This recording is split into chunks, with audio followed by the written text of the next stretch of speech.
Perkenalkan, nama saya Novena Ikhwan Hendrik West dengan NIM akhir 1009.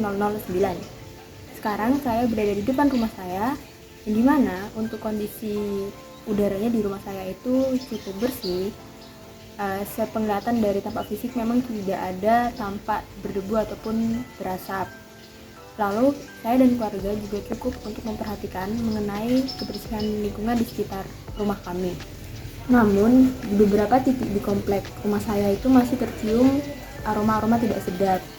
Sumbernya itu berasal dari penumpukan sampah, lalu ada sampah organik seperti nasi yang tertumpuk di saluran air maupun got, lalu ada penumpukan sampah berupa plafon dan genteng yang tertumpuk di pinggir-pinggir jalan.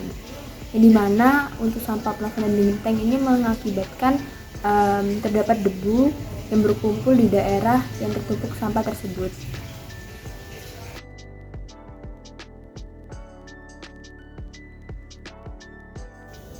Ini adalah sampah organik berupa nasi yang dibuang ke dalam got yang merupakan sumber pencemar dari aktivitas rumah tangga yang dapat menimbulkan bau tidak sedap akibat proses pembusukan oleh mikroorganisme secara anaerob.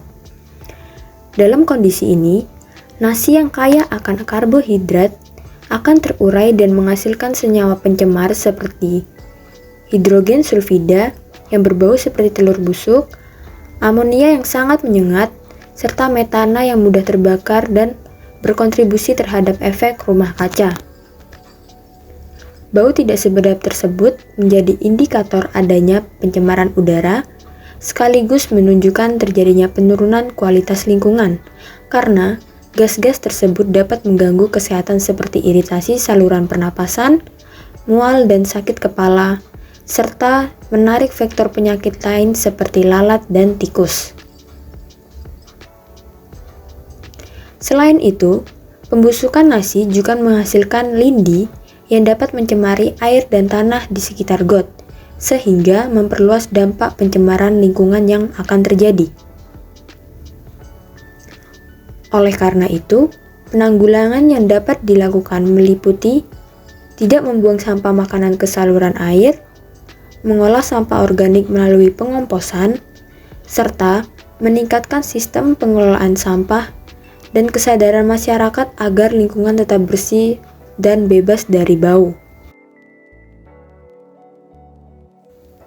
Berikutnya, ada pencemaran dari sumber sampah bahan bangunan seperti plafon dan genteng yang dibuang sembarangan, yang merupakan sumber pencemar dari aktivitas konstruksi atau rumah tangga yang dapat menyebabkan pencemaran udara berupa debu, yakni partikulat PM10 dan PM2,5.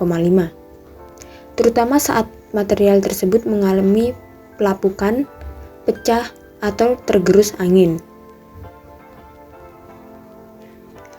Jenis pencemarannya meliputi partikel debu halus yang dapat mengandung silika atau serat tertentu yang jika terhirup dapat berdampak negatif bagi kesehatan manusia, seperti terjadi iritasi saluran pernapasan, batuk, hingga risiko penyakit paru-paru. Selain itu, debu yang bertembangan juga menurunkan kualitas lingkungan dan kenyamanan masyarakat di sekitar.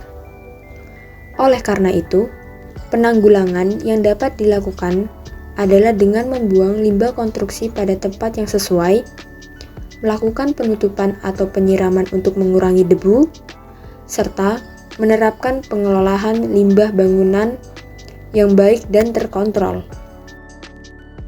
Pembakaran sampah dan penumpukan sampah merupakan sumber pencemar udara yang berasal dari aktivitas rumah tangga yang tidak terkelola dengan baik, yang dimana pembakaran menghasilkan emisi dari proses pembakaran tidak sempurna, dan penumpukan sampah menyebabkan pembusukan dan pelepasan partikel ke udara. Jenis pencemar yang dihasilkan meliputi karbon monoksida, karbon dioksida, dioksin dan furan, nitrogen oksida, sulfur dioksida, serta partikulat PM2,5 dan PM10 yang berupa asap dan debu, juga hasil gas dekomposisi seperti amonia, hidrogen sulfida, dan metana yang menimbulkan bau tidak sedap. Pencemaran ini berdampak negatif terhadap kesehatan, seperti mengganggu sistem pernapasan manusia, iritasi mata, dan resiko peningkatan penyakit paru-paru. Di samping itu juga menurunkan kualitas udara dan mengganggu kenyamanan lingkungan. Strategi penanggulangan yang dapat dilakukan adalah dengan tidak membakar sampah secara terbuka, menerapkan pengelolaan sampah berbasis reduce, reuse, dan recycle, menyediakan tempat sampah secara tertutup, serta melakukan pengangkutan dan pengelolaan sampah secara rutin dan terkontrol.